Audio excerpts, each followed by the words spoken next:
Menopausal and perimenopausal women, listen up. It's time to take control of your health and comfort, and Winona is here to help. Winona is a telemedicine company for menopause care who believes that your symptoms are real, important, and deserve to be taken seriously. And for many women, this starts with hormone replacement therapy. Winona's HRT is made with plant-based, bioidentical hormones rather than synthetic ones, so it better aligns with your body to offer relief from hot flashes, weight gain, and other uncomfortable symptoms. 80% of women who use Winona find relief within just 90 days. So, what are you waiting for? Get started today. Visit buywinona.com today to start your free visit. With free shipping and the ability to pause or cancel at any time, your path to wellness has zero obligations. Use code SPRING24 at buywinona.com for 25% off your first treatment plan. That's BYWINONA.com for 25% off. Winona. Menopause care made easy. Summer is the season of hot temperatures, outdoor adventures, and refreshing water activities. Summer is also the season of rough on your feet, causing dry, cracked heels and toes.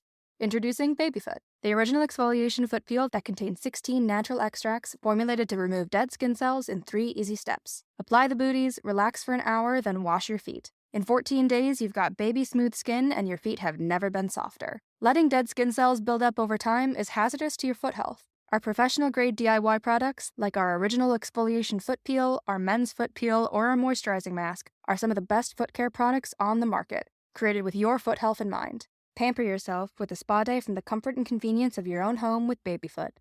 If you want a chemical-free, easy-to-use exfoliating process from the company that created the original foot peel, it's time to treat yourself to Babyfoot. Go to babyfoot.com and use the code SUMMERFEET24 and get 20% off your first order with Babyfoot. That's babyfoot.com and use the code SUMMERFEET24.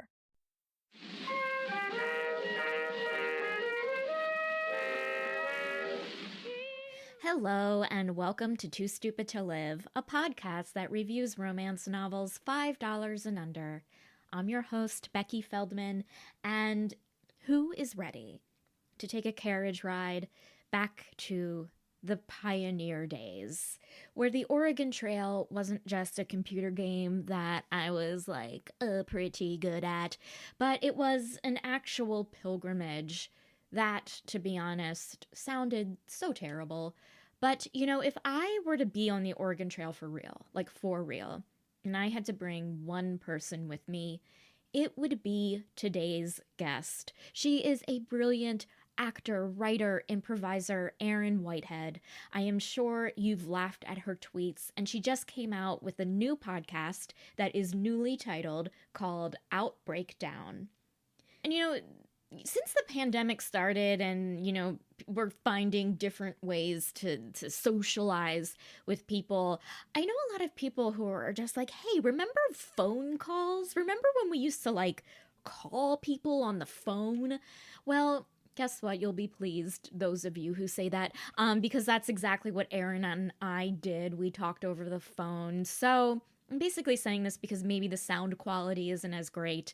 And why am I saying that?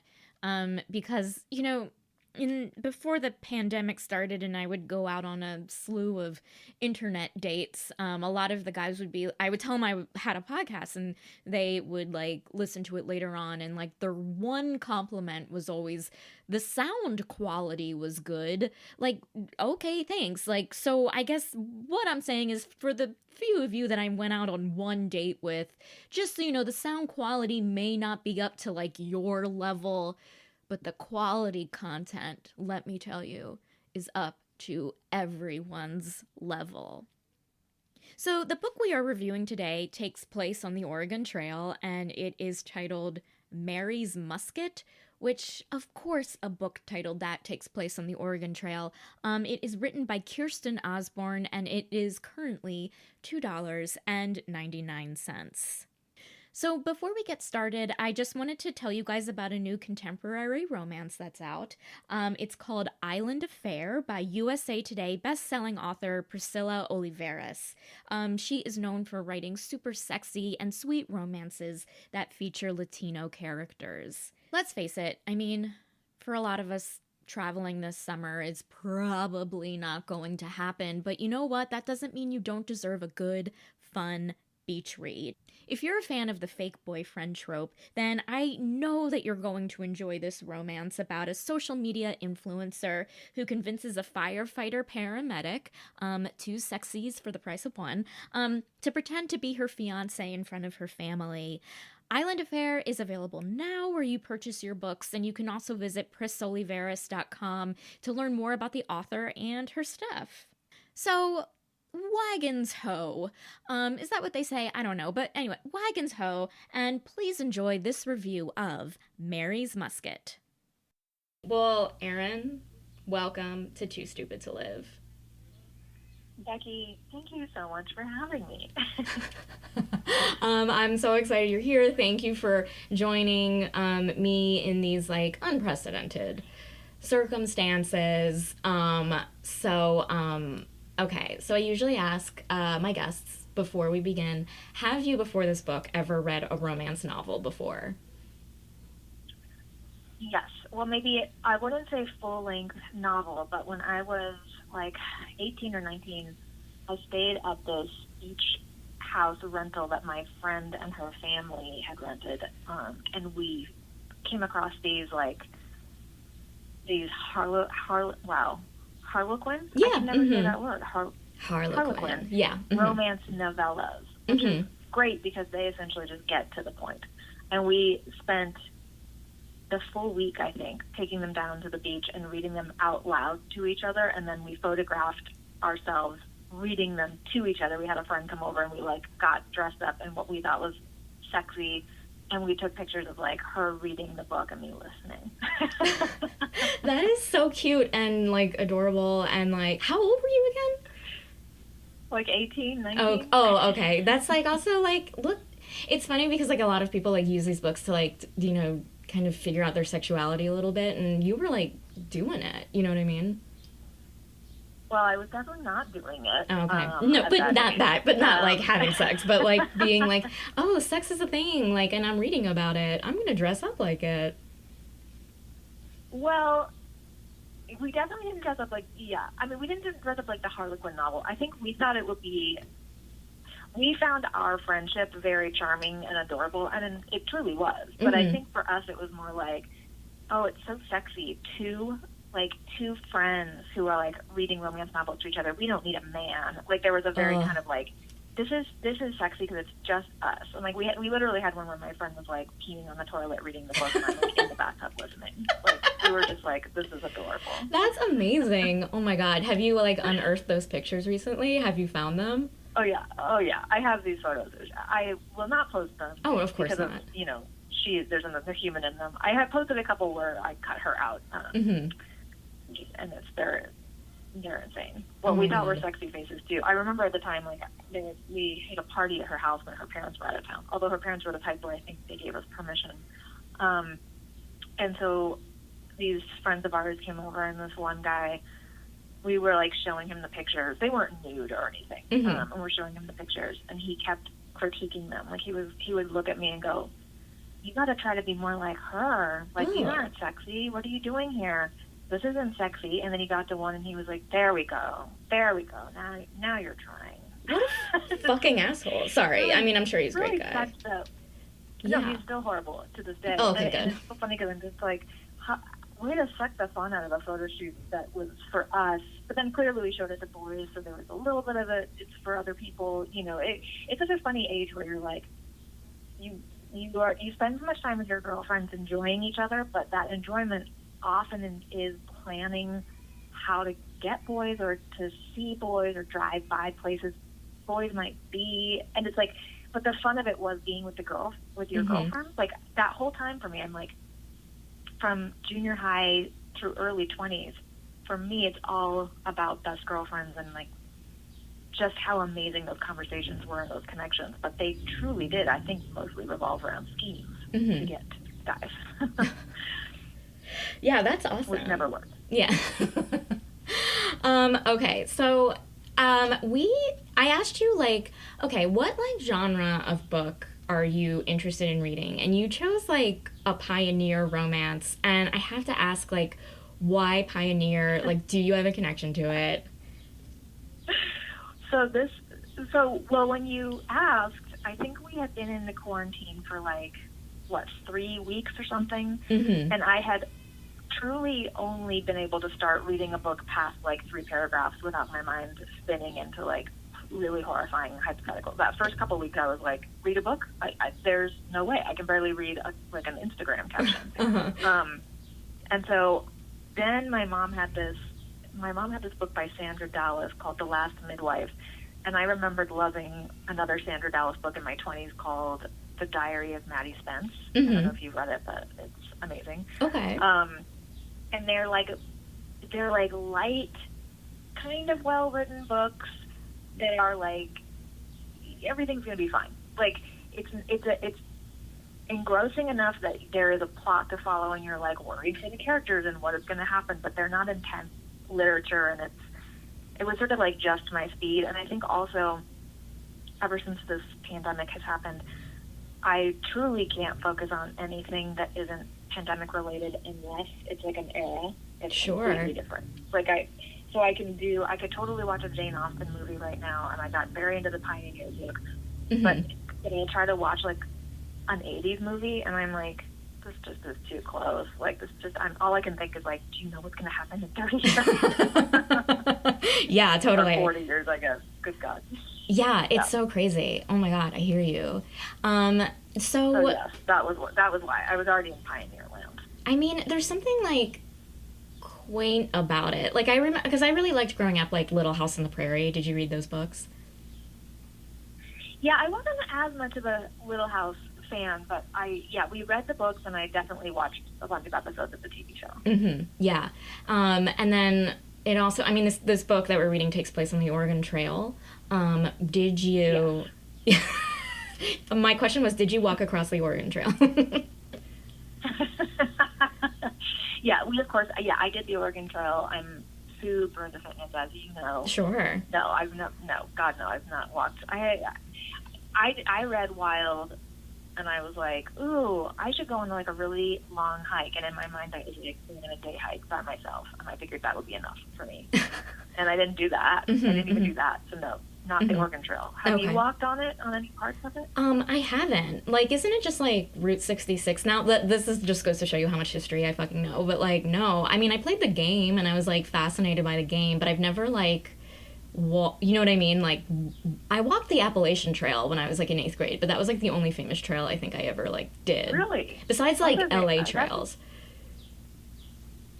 Are LA trails famous though, or are they just I think they're just Gwyneth Paltrow hiked here? I think they're famous for Gwyneth Paltrow, but like they're not like, settlers. Who am I to say? I don't know, right. But I never see them as like the Oregon Trail.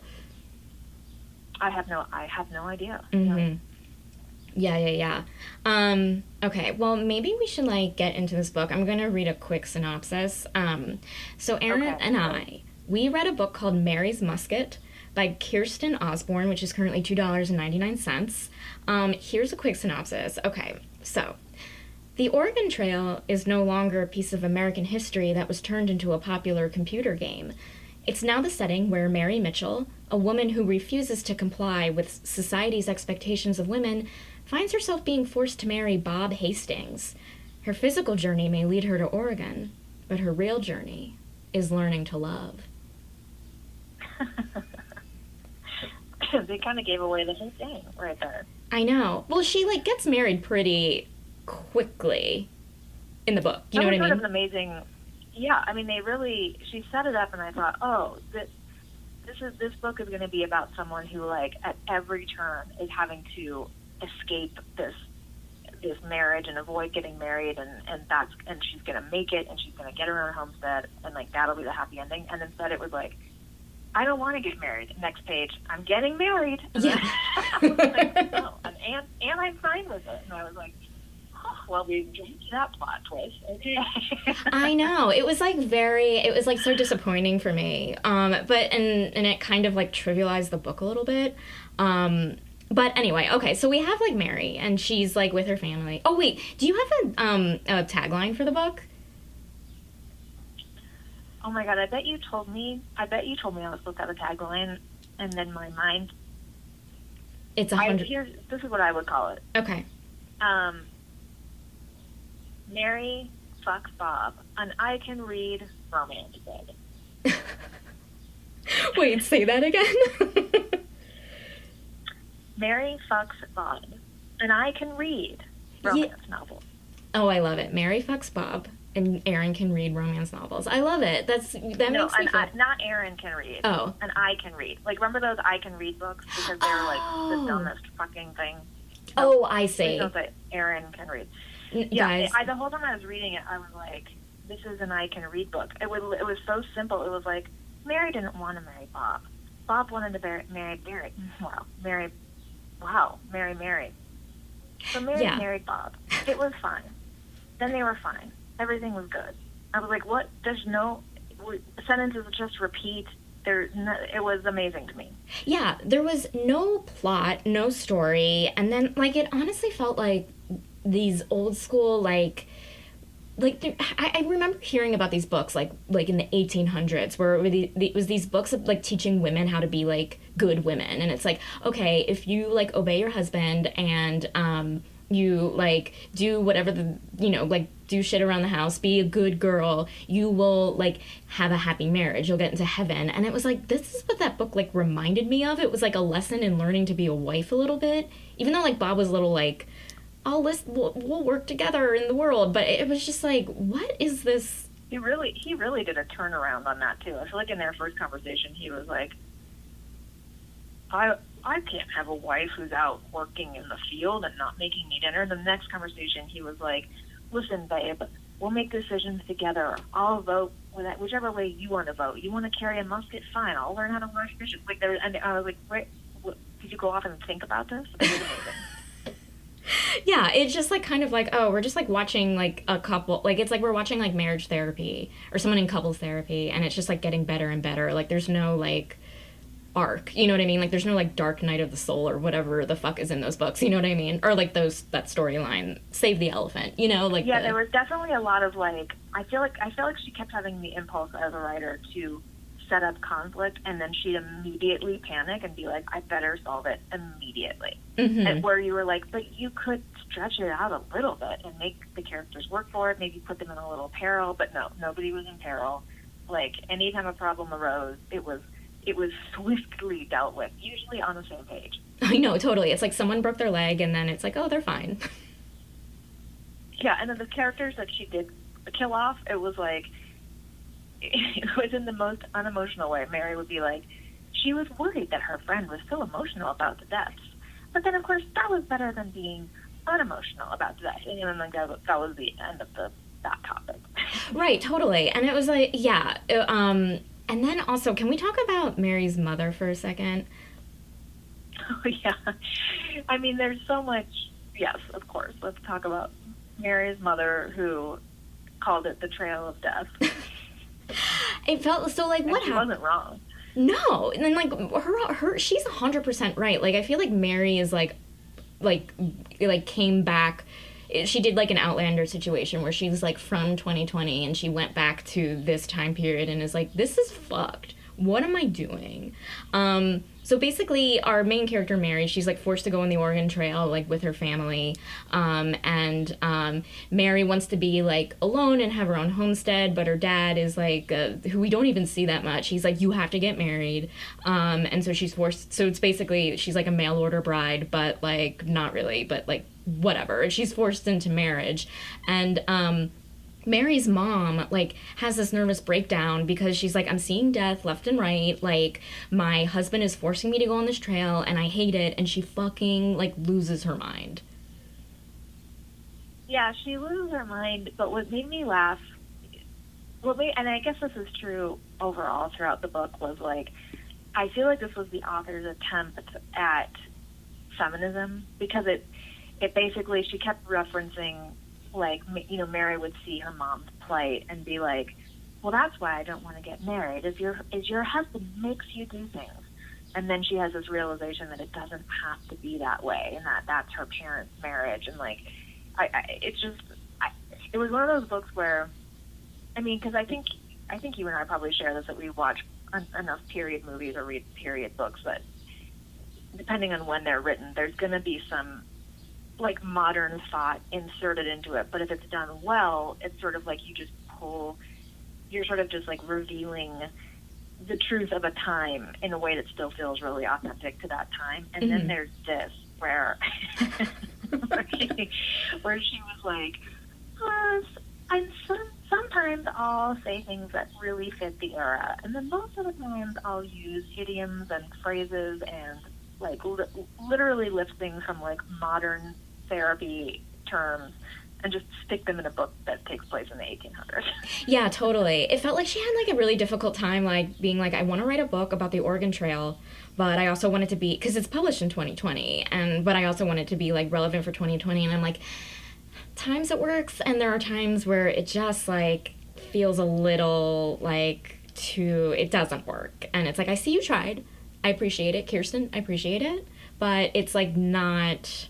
It was mostly like the having the kids thing. Like Mary's like, I don't have kids. It was that. Yeah, well, and then all the stuff about. Well, first of all, sorry, I keep changing subjects, but because there's just so much to unpack here. Listen, we can go all over the place. The kids, I mean, they never followed up on that. Like, she was essentially like, I really don't want to have kids soon. I want to wait. It's going to be horrible to do it now. We have to like build a house. We have to get a farm bed going or whatever. Who knows what they have to do.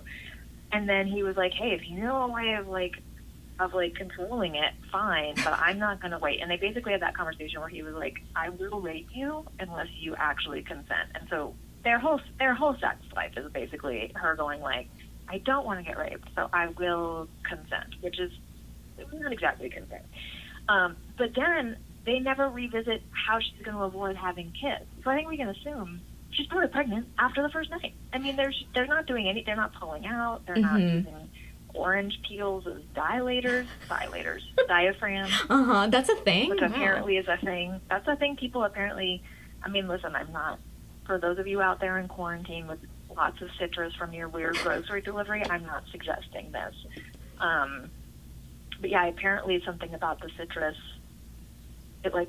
first of all, the shape does kind of make sense for a diaphragm, but I guess the citrus also maybe kills the sperm. You know what? I take it back. Try it. Somebody try it and call in. Yeah, please do. Yeah. A radio show? We'll get an OBGYN. We'll be like, listen, this is quarantine. You guys are going to need it. I wrote down again and again, because I was reading this book, in my quarantine craze. I have been eating a lot of edibles and drinking a lot of scotch, but in a fun, quirky way. And so I wrote down again and again, just come on her tits, in all caps. Wow. I know. And do you feel like, what's that about, Becky? What's going on? I don't know. I'm just listen, I guess maybe, you know what it was? I think, I wanted the book to be, way sexier. And I understand, people, probably like it, with the amount of, sex there is. There's only, one sex scene, and it was just, very sweet in terms of, how nicely naughty it gets. You know what I mean? And so, I was like, oh, man. It's so, just pull out. Talk about pulling out, and then, I don't know. Oh, I see. So the coming all over her tits was pull out and do that. Yeah, because I feel it's if you want to end on a high note, people like that, no, who likes that? I hate no. That's I not your think men thing. who like that are sociopaths, and I think the women who let them do it are sad. Oh man. Anyway, that's how I feel about all of you out there. Yeah. No, you're 100% right. There is something degrading about it. Weird and degrading. Yeah. Yeah, I totally hear you. I feel but it's a thing, It's in a lot of porn. Sure. It's in a lot of books. Yeah. And I'm just listen, Kirsten, if you want to please people, a wider audience, there are people out there who are come on my tits. My parents listen to this podcast, by the way, and I'm just right now thinking of them hearing me say this. But Well, listen, I'm sure your dad probably comes on your mom's tits. Oh my God. Let's be honest.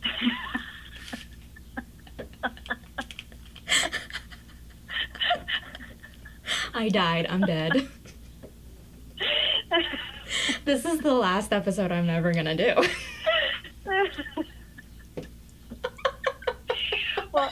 I mean, I will say this: when it got to the part where, you know, where essentially Bob was like, "Okay, fine, I won't rape you," and then like literally one paragraph later, they're having sex because she changed her mind. Mm-hmm.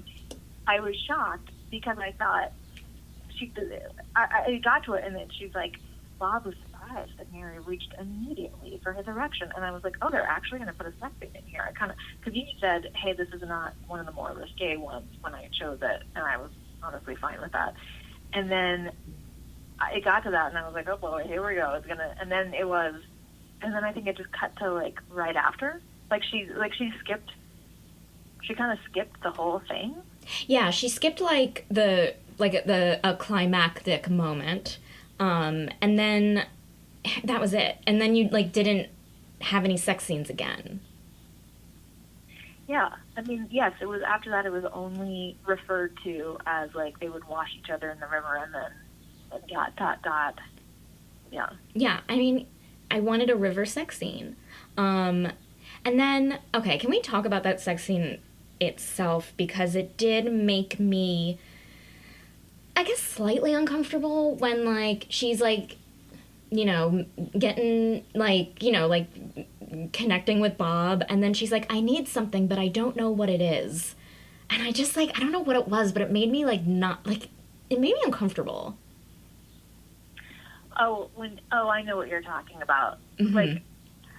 Weirdly, that didn't bother me. I was like, oh, okay, she doesn't know the word for orgasm, but she knows she wants to get somewhere, or knows that there's something her body wants. Yeah, I feel I guess that didn't bother me. Yeah, I can hear what you're saying. I felt it just felt so it felt like she sounded like a 15-year-old or like a 13-year-old in that thing, in that moment. Well, yes.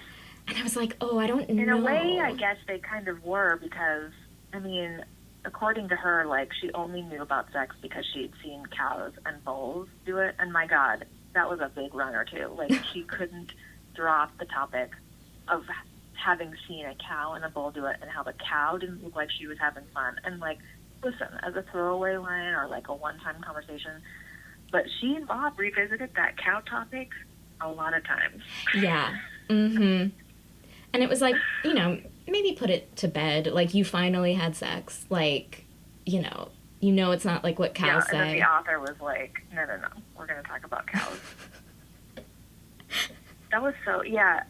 But yeah, I guess if her only knowledge of sex came from that, she would not have any idea, what the finish was. How do you know you're done? Mm-hmm. Probably in her mind, she was like, why are we putting bodies together? Totally. And that thing that she needed was that. But it is, because you don't get the sense from her mom that, number one, her mom ever had an orgasm, or two, would have talked to her about it if she had. Yeah, I feel there were moments where I don't know if she was talking to her mom or she was talking to someone older, and they were just lie there and think about your menu for the week or something. And it was that's her going into, that's why Mary was scared to have sex too. There is this fear of I don't want to have sex with this guy. I hear it hurts. I hear it's terrible. Menu was also a funny word choice to me, and this may be my own ignorance, but did people say menu back then? Because were they really going to restaurants? Maybe they were. There were a few phrases thrown out there where I was like, this cannot have ever been said. Yeah. There was one that I highlighted, which I think maybe was said, but Bob, whatever, he comes to his friends and he's like, Mary has consented to be my wife. And I was like, ugh. Consented. Well, I think those things stood out so much because maybe that is how they actually talk, but because she, I would say 90% of the time just was oh, whatever, I'll just have them talk the way normal people nowadays talk. Then when she would throw in something that was possibly authentic, you were like, okay, now this looks weird.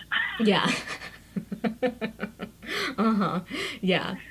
It reminded me, honestly, of I had this really horrible method acting teacher, but on this one point, she was correct. I was playing a character who was a ballerina, and in the scene, my character dances at one point, and I had just figured I could make it look like I'm like I know what I'm doing. And so I just did this like impromptu dance, and afterwards she just ripped me to shreds and was like, "That's shitting on the stage, what you just did.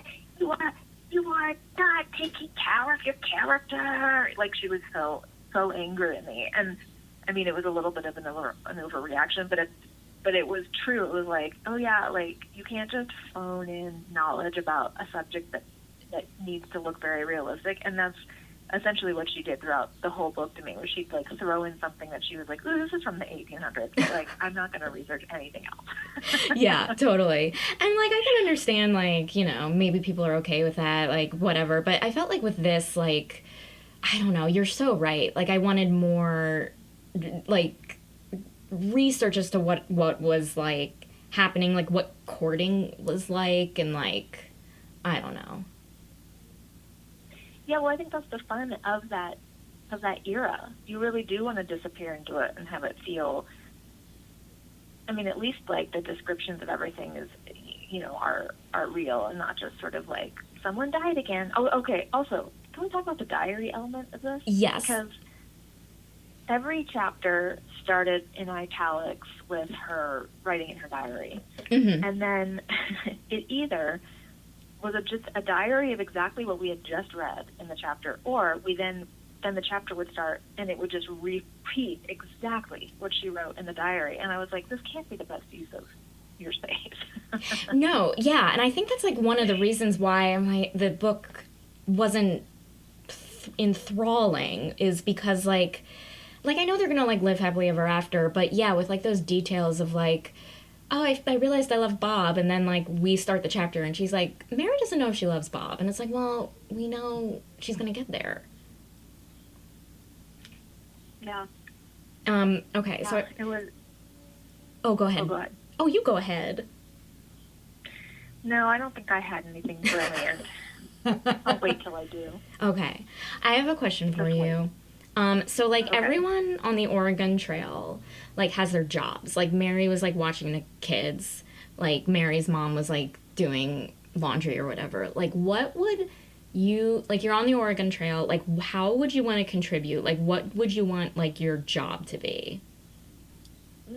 I've thought a lot about this, although not in terms of the Oregon Trail. Mainly that I follow a lot of farms on Instagram, and I always think, God, I would love to live on a farm. Also, Mm-hmm. I would not love to do farm work. Mm-hmm. And so I've always been like, how would I sort of like earn my keep? I think if I were on the Oregon Trail and I had to contribute, I think that, I mean, I want to say baking, but like no one was baking on that goddamn trail. There was no oven, so I guess my baking skills would really have to wait until ovens were invented. I really don't know. Well, could you bake over like a fire or something? Like, you know what I mean? Like make pancakes or something? Well, pancakes, sure, but then that puts me as cook, and I don't want to cook. To me, cooking and baking are very different things. Okay. I hate to cook. I love to bake. Okay. But also I love to bake with modern utensils, so this might not be the best route for me. Right. What I would hope is that they wanted some kind of entertainment. Like, I could be the nightly storyteller. I could be the I could roast people, because you know, people, they really needed something to keep their spirits up. This was, you know, people were dying. Were they eating each other on this trail, or was that a different trail? That was the Donner Party. That was the Donner Party. But yes, they could have eaten each other on the trail. No? Yeah. Yeah. Mm-hmm. So I guess those are the people, I guess, who they left too late in the season, and they did end up hiking through the snow. Because she mentions how that's like an issue for them. They don't want it to get too cold. Right. I guess that's why. So they don't eat each other. But yeah, I'm imagining like things get dark. It's kind of how in quarantine, the people I'm really appreciating are people who are able to make not just great jokes and material, but specifically jokes about this time that really sort of like hit the heart of what's happening, but also make me laugh. And I think I would like to be, you know, but again, that's not really a job. I can't really be like, I would be an old-fashioned Twitter person. I mean, we don't get paid for Twitter. I know, but like... Becky, I don't know. I think I would have gotten thrown out of the camp, is what it sounds like. No! I feel like they, you know... it's not like people weren't making an income on the trail, and I feel like you're diminishing the power of the arts. And I think no matter what era of history, I'm so sorry. No, we need the arts, and I think like you bringing arts to the Oregon Trail would like definitely like help uplift spirits, and I think like give people like a will to live if they're like doing terrible. Oh my God, thank you. Now I feel like I'm doing so much. I'm doing more than anybody. I mean, it's a lot, and you know what? I'm happy to do it, and I love this trip we're on. Yeah, I mean, I feel like every 5 minutes, just like shout out something you would tweet, and people will be like, "Thank you, Erin. We needed this." Yeah, I could be like the oral history of the Oregon Trail, but in jokes. Yeah. Oh my God. I mean, and it would have like when people would find your like your memoirs later and are studying history, they'd be like, "This is how I want to learn about history through jokes." Oh, I have a question about the book, by the way. Yeah. This is a total non sequitur. It's just occurring to me. So you know how they were all like, we have to only drink coffee. Like, coffee is the only beverage you can drink because that's what keeps you from getting cholera. Mm-hmm. That's because it was fucking boiled water, right? Like, it wasn't the actual coffee. Like, I'm assuming that they were only not dying because they were boiling the bacteria away. Am I correct? Because she never followed up on that. That's what I thought. Like, I just assumed that they were drinking like creek water and like it was whatever, it was like bad water, and so they weren't like aware enough to be like, oh, you can just like drink boiled water. They were just like, oh, I guess like coffee is fine. You know what I mean? That's what I thought. Yeah, I assumed that they hadn't made the connection, like that they didn't know. Because I think this was probably before they knew about bacteria and hand washing. Like, this was probably long before doctors were like washing hands before surgeries and all that. Right. Although, don't quote me on that because I definitely never know my dates. But I feel like it was probably around the time that like midwives knew to wash up, that most people were still like pish-poshing that. Pish-posh? Pish-paw? I think they were pish-poshing, or they just didn't know. They were just like, oh, let me just stick my hands in there. Yeah, I think yeah, it was that thing of it being invisible, which a lot of people are struggling with, like during this pandemic. I feel like there's the idiots who are sort of like, I don't see the virus, I don't know anyone specifically who died, so it doesn't exist, and I will flit around like a little carrier. Yeah, I think that's what's so weird about this time is that like you like. It's like Twitter is so interesting where you like will see terrible news, and then you'll see like something that's like I'm bored, and it's like both of them are so valid, but it's like very weird to see. Do you know what I mean? Yeah, and I definitely feel like if you're gonna tweet that you're bored, it should involve some sort of caveat of like, hey, I am aware that I'm lucky to for them compared to like what many other people are experiencing. And I mean, whatever, it's a long haul. I know we all have a lot of dumb thoughts to get off our mind and onto Twitter, but some of the like complaints, I'm like, guys, come on. But I love to critique other people's trauma. That's sure. what I do. Listen, that's what we're put on this earth to do. You know what makes me even more angry or angrier is people who are like talking about how great they're doing. Well, I mean, yeah, and I think that's a whole other like people who are like, this is the best fucking time of my life, and again, there's no caveat of like, I'm horrified for the reason why. I don't like that people are dying, but I like to stay in, and this has been a good creative time for me or whatever. Like, I get that for some people this is, bringing out their best, but boy, yeah, people who are like living the best life, it's a little toned up. Yeah, it is very, and it's definitely not like, I feel like our peers, it's more like people that I don't really know on Facebook, you know what I mean, or it's like someone that I went to high school with, or someone that I just like met, whatever. It's not like my group of friends, but I'm just like, when someone's like, I'm getting so much work done, and it's like, great, good for you.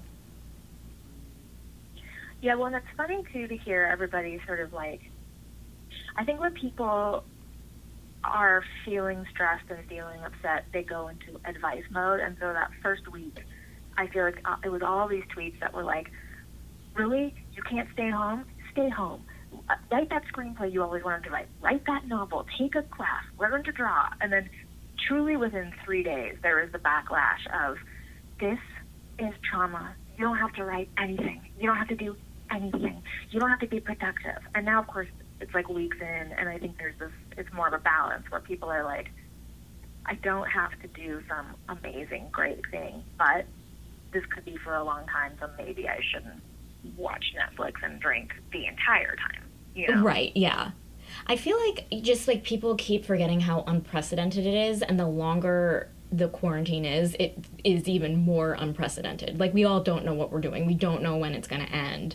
And we're all like looking to figure out what to do. And it's like, well, no one really knows, and it's like different for everyone.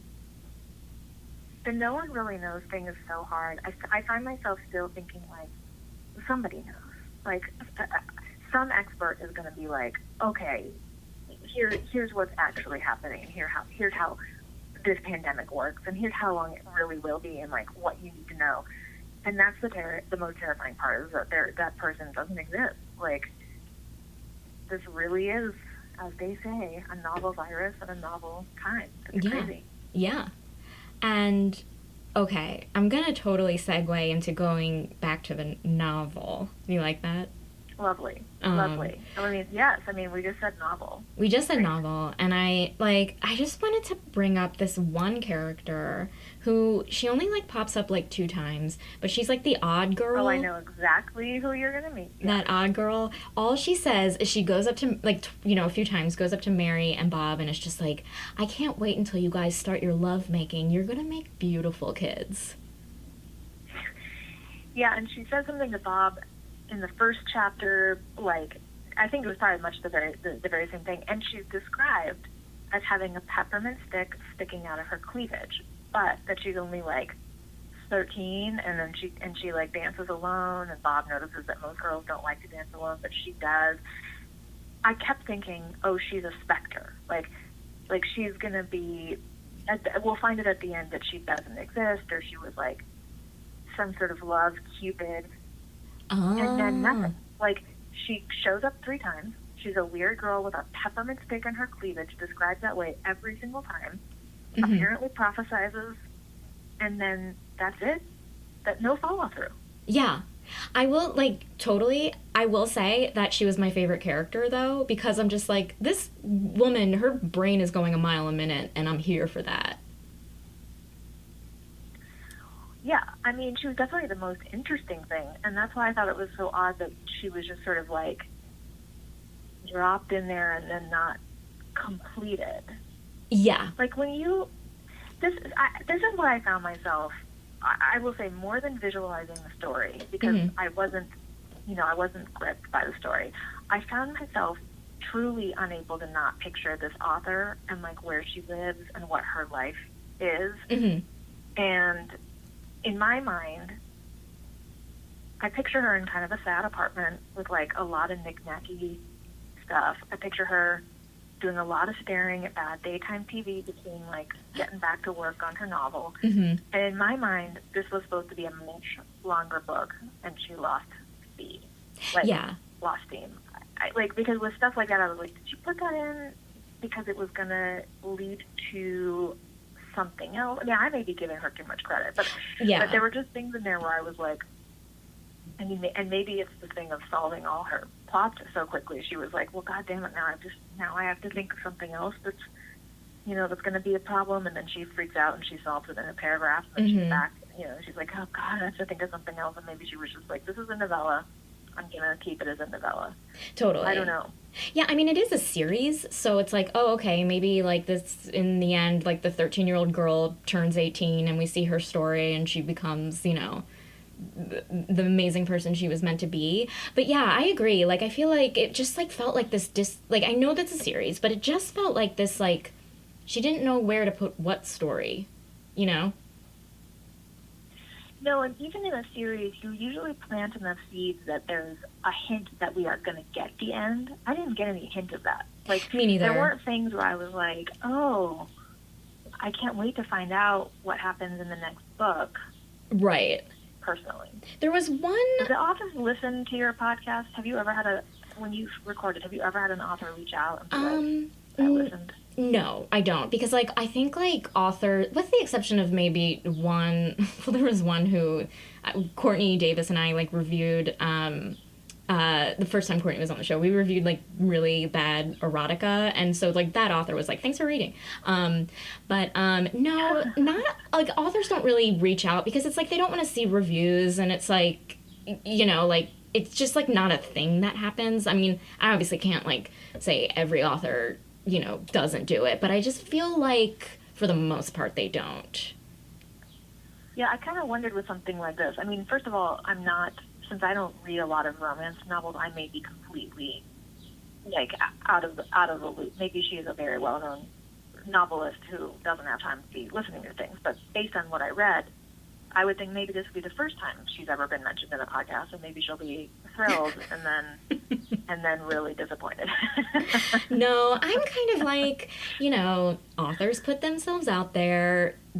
We have a right not to like a book, you know, but, like, we don't necessarily have a right to, like, whatever, like, diss romance readers for liking that, you know what I mean? That's kind of how I feel. I'm like, we're readers, and we're human, and we have our opinions, and it's like, well, when you put work out there, like, you and I know, like, we put stuff out there, and there's going to be, like, people who don't like it, and they're shittier than, like, having two very lovely women who are smart and beautiful on a podcast, you know what I mean?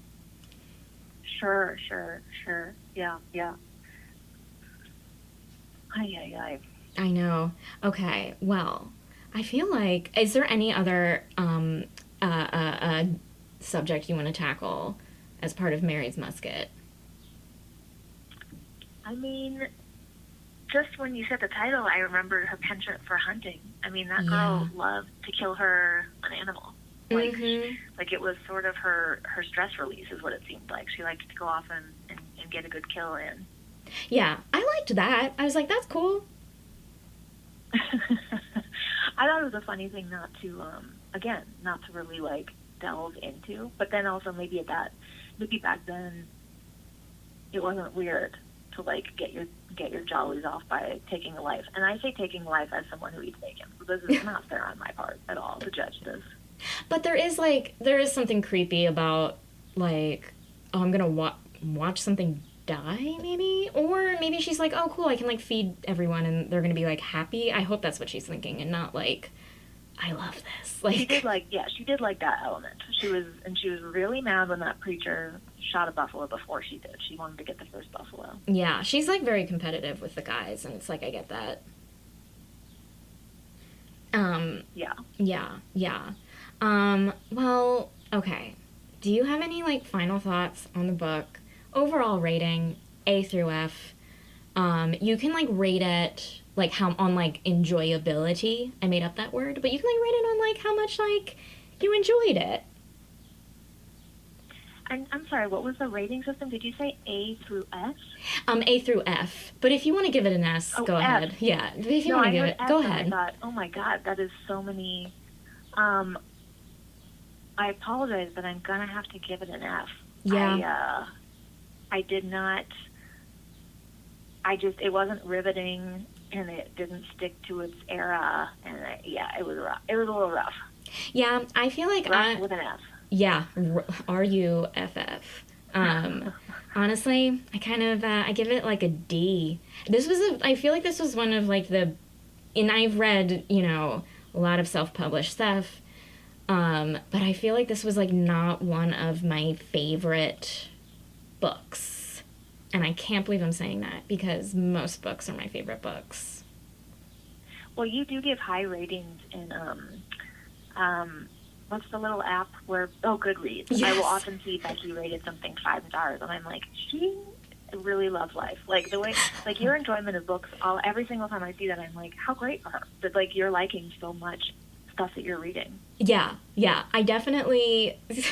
So I will say this: the one time I like actually wrote a bad review, I was like, angrily writing, like, why I was, like, offended by this one book. Not offended, but when I thought it was, like, whatever, like, not good about the book.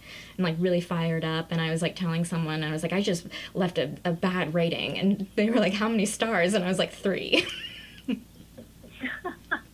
Out of 5. For me would be like, I liked it. 3 for me is like, I liked this book. It wasn't amazing. I enjoyed it, and it was a good way to spend my time. That would be a 3. Yeah. I feel like I would do, like, this I would do, like, 1.5. Because I just am like, oh, 1 star. Who am I? I mean, that is great. That is also, it's generous. It's also giving points just for even having taken the time to write something, which is hard, and I've never written a novel or a novella, you know, so points to her for even having done that. Yeah. Like, you get points for putting your name on the SATs, you know what I mean? Yeah, they always said that, but is that true? No, it's not true. No joke. When I, like, for real, when I was in, like, 7th grade, I got, like, a letter of, like, do you want to try and take the SATs as a 14-year-old or whatever, or however old you are in 7th grade? And I was like, okay. And I legit spelled my name wrong. Okay, that's very cute, but also, were you like a Doogie Howser? Why did they want you to take the SATs so young? I have no idea, but, like, it was just, like, I'm definitely, no way am I a Doogie Howser, but I feel like it was, like, almost like this, like, experiment thing when I was in school of, like, there was this, like, outside company that, like, sent out, like, every single student, like, hey, do you want to try and take the SATs? We're, like, trying to figure out, like, how smart 7th graders really are or something. I don't know. So I did, like, a bunch of us did, and I, like, started to write Becky, Becky, but then, for some reason it had to be Rebecca, and I, like, crossed out my name and, like, had to write my name, and it, like, looked like I spelled my name wrong. Well, you probably at least helped them out. I bet after that day they were like, you know what, we don't need to continue this experiment. 7th graders are having trouble with the name part, so we're going to not have to tally up all of our research data. I'm glad I like, played a part. I'm glad I provided a service for this testing that really doesn't need to exist. You know, we're all fine. You know, we're all smart. We're all fine. On the other side of it, we didn't need to take the SATs, right? Well, I mean, I don't know if we're all smart, but I definitely don't think the SATs are a great indicator. Right. Yeah, totally. Agreed. Yeah, you're right. We're not all smart. I mean, I don't know how to spell my name, or I forget that my name is Rebecca sometimes, which, let's be fair. I mean, I think you're smart. I was not. I didn't know who we all referred to. Right. I guess. But again, you were being generous. Sure. You know what? Yeah, we're all smart. Everyone's smart. Everyone's great. Everyone's fine. We're all fine. Everything's going to be great. I mean, the world is falling apart, but honestly, everyone is fine. Right? Well, apparently the world is fine and we're the virus. That's what I keep reading. Women are the virus. Oh, women, yeah, specifically, yeah. Yeah. Or human beings are the virus. Yeah, that's true. That's true. Oh, boy. What a way to end a podcast episode, am I right? I mean, are there other ways in these dark days? No. I mean, we could, and here's another cute segue. Do you want to plug anything? That's an ending. Oh, my God. Which has got to be the most depressing question in this time that we're in. Because, no, I don't need, I have nothing happening. No. I mean, you could follow me on Instagram and Twitter at Girl with a Tail, but that's the extent. Listen, I have to say, though, your Twitter, Girl with a Tail, is on point. It is and I'm not just, like, blowing steam. I really think you have one of the funniest Twitter accounts in the world. Thank you. Oh my God, that is so nice. Thank you. Of course. I feel like that and Instagram lately, because I'm drawing a lot, are like the only ways to keep my brain busy from mortal peril thoughts or just normal life stress thoughts. Mm-hmm. You know. Well, and that's why I think Thank you. Of course, and that's why I think you would be a great asset in terms of tweeting on the Oregon Trail. That's right, my job. Yeah, your job on the Oregon Trail.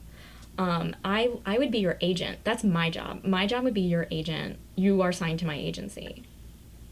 Everyone would be like, she's your what? An agent. What? What's an agent do? What's an agent get you on the trail? I guess they weren't Southern. And I would say, please don't talk to my client. Talk to me. And if you want her services, you're gonna have to go through me, and we're gonna have a lot of paperwork. God, they would not be feeding us stew. We would really fuck ourselves with this act that we've got going. I know, but listen, it's worth it. We're giving people a good time. You know what I mean? Well, listen, you're my agent. I just do what you say. Great. I'm glad you listened to me, because I have the best. I know where I'm going to take you. I know what's going to happen with your career. Put it all in my hands. And then the next day, I die of dysentery. Because I'm drinking water.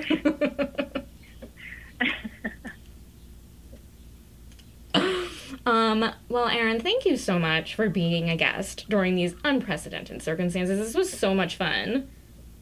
Oh my gosh, it was so wonderful just to talk to you, Becky. Hi, I'm Andrea Martucci, host of Shelf Love, which is part of the Frolic Podcast Network. Every week on Shelf Love, a Romancelandia guest introduces me to a new romance novel worth reading. Unpacking the themes leads to fascinating, fun, and critical discussions about identity, relationships, and romance as a genre. Previous guests include romance novelists Alyssa Cole, Kate Claiborne, Kennedy Ryan, Penny Reed, and Lucy Score. I also speak with romance reviewers and critics. For example, here's a clip from episode 14 with Fumi B, a romance reviewer. I can tell very easily when the editor wasn't Black. Sometimes a lot of Black romance read like Michelle and Barack, which, I mean, they're amazing and they're Black and you love them, but they're just like one type of Black person, you know, and they're like the socially accepted Black people. And so a lot of the books, they don't allow us the dynamacy they allow other characters. And so I can see where Rebecca Weatherspoon's coming from, where I mean, people will scratch their head and say, I just don't see it. And it's like, is it for you to see, or ask yourself why you don't see it? From discussions of the secret baby trope to Black indie publishing, polyamory, power, and let's not forget my favorite topic, the patriarchy, this is the intersectional, feminist podcast that delves into every nook and cranny and subgenre of romance. Interested in being a Shelf Lovely? You can join us at shelflovepodcast.com and listen on your favorite podcast app. Too Stupid to Live is part of the Frolic Podcast Network. For more podcasts you'll love, visit frolic.media/podcasts. Thank you so much for listening, and have a great rest of your day. 'Cause I